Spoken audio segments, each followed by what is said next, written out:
حسنین کریمین رضی اللہ تعالیٰ عنہم کے وظائف دیگر حقداروں کی طرح حسب مراتب جس طرح وہ آتے تھے وظائف، جس طرح باقی سب کو دیے جاتے تھے، اس طرح ان کو الگ سے دیتے تھے۔ امام جعفر صادق اپنے والد گرامی امام محمد باقر سے روایت کرتے ہیں کہ حضرت عمر رضی اللہ تعالیٰ عنہ نے حسنین کریمین کے وظائف ان کے والد گرامی علی المرتضیٰ کے برابر مقرر فرمائے۔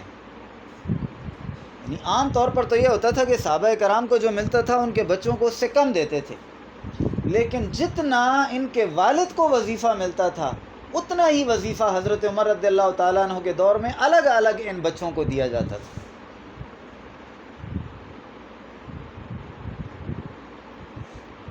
اور 5,000 درہم بدری صحابہ کے موافق سالانہ عطا فرماتے تھے۔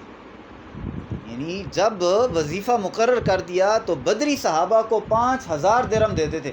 آپ اندازہ کریں، یہ جو بات ہم درہم کی کر رہے ہیں یہ آج سے 1400 سال پہلے کی بات کر رہے ہیں۔ یہ وہ زمانہ ہے جب 5 اور 10 روپے جو ہیں وہ بھی سارے مہینے کے لیے کافی ہوتے تھے۔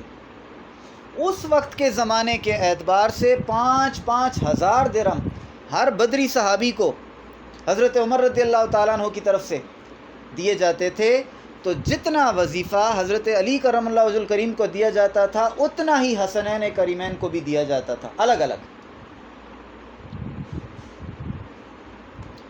اس روایت کو کتاب الاموال للابن ابی عبید القاسم نے صفحہ 224، تاریخ ابن عساکر جلد نمبر 7 صفحہ 127، شرح معانی الآثار امام طحاوی جلد نمبر 2 صفحہ 181، ذخائر العقبہ صفحہ 135 میں ذکر کیا ہے۔